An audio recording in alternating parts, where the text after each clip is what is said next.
The last thing the men behind the curtain want is a conscious, informed public capable of critical thinking, which is why a continually fraudulent zeitgeist is output via religion, the mass media, and the educational system. They seek to keep you in a distracted, naive bubble, and they are doing a damn good job of it. In 2005, an arrangement between Canada, Mexico, and the United States was made.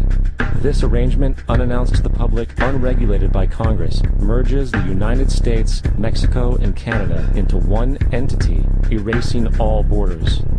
It's called the North American Union, and you might want to ask yourself why you've never heard of this. In fact, there is only one mainstream reporter who has actually heard of and has had the courage to cover this issue. The Bush administration's open borders policy and its decision to ignore the enforcement of this country's immigration laws is part of a broader agenda.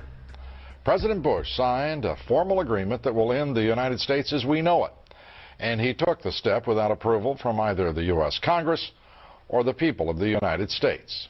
It's a deal that few have even heard of. It's being done again by very few people at the very top on behalf of the investment class, but the working class of people, political officials across our country, from communities, from cities and so forth, they don't know anything about this.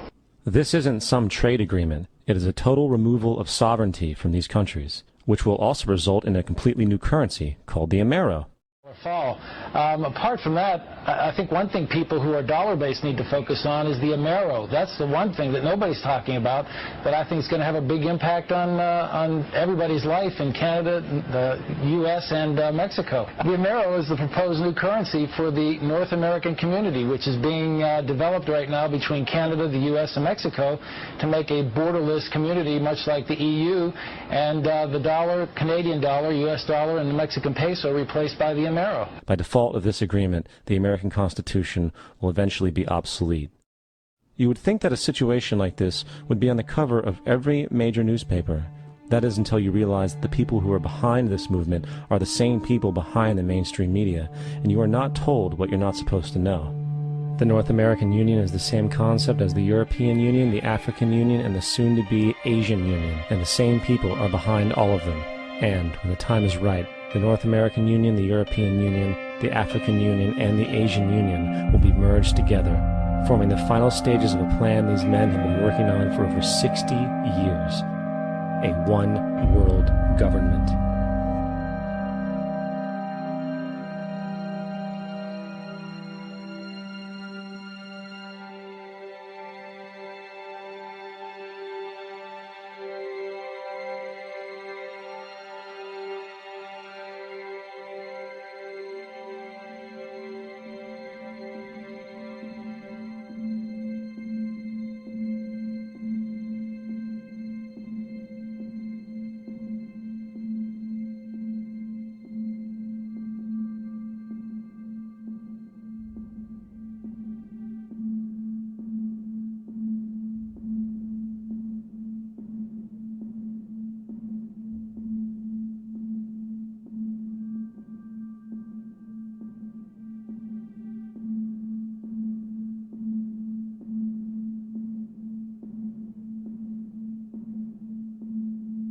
One bank, one army, one center of power.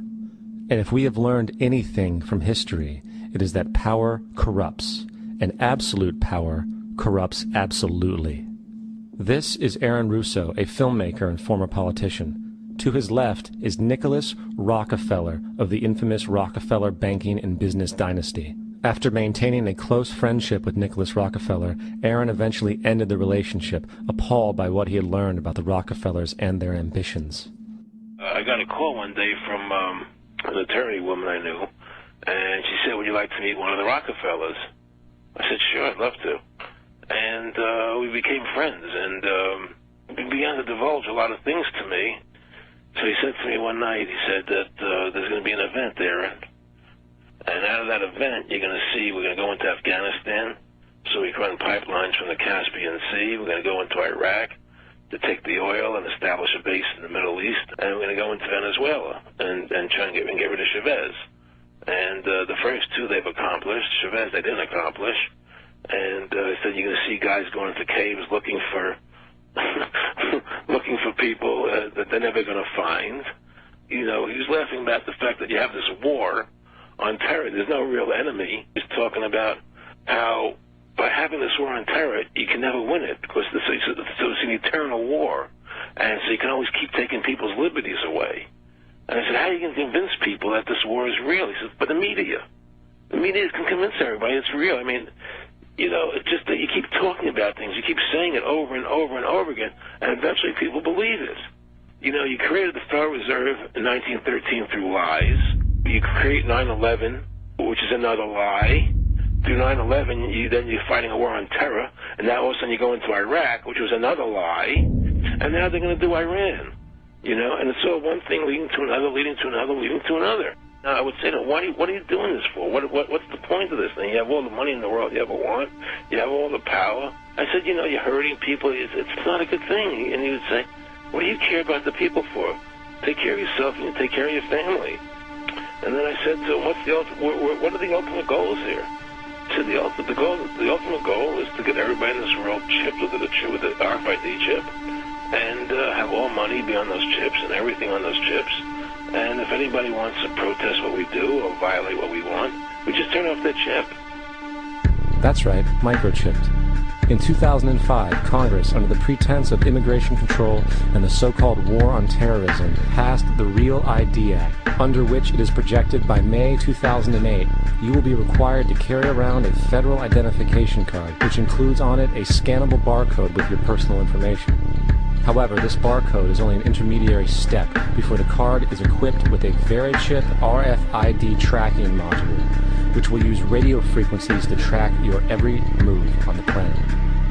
If this sounds foreign to you, please note that the RFID tracking chip is already in all new American passports. And the final step is the implanted chip, which many people have already been manipulated into accepting under different pretenses. We have a Florida family who are really pioneers of the Brave New World. They have volunteered to be the first ever to have microchip identification devices implanted into their body. After 9/11, I was really concerned with the security of my family. I wouldn't mind having something planted permanently in my arm that would identify me.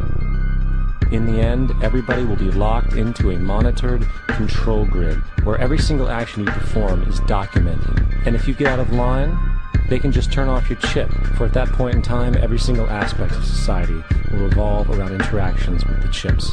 This is the picture that is painted for the future if you open your eyes to see it. A centralized one-world economy where everyone's moves and everyone's transactions are tracked and monitored, all rights removed.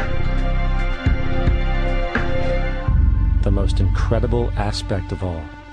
These totalitarian elements will not be forced upon the people. The people will demand them. For the social manipulation of society through the generation of fear and division has completely detached humans from their sense of power and reality. A process which has been going on for centuries, if not millennia.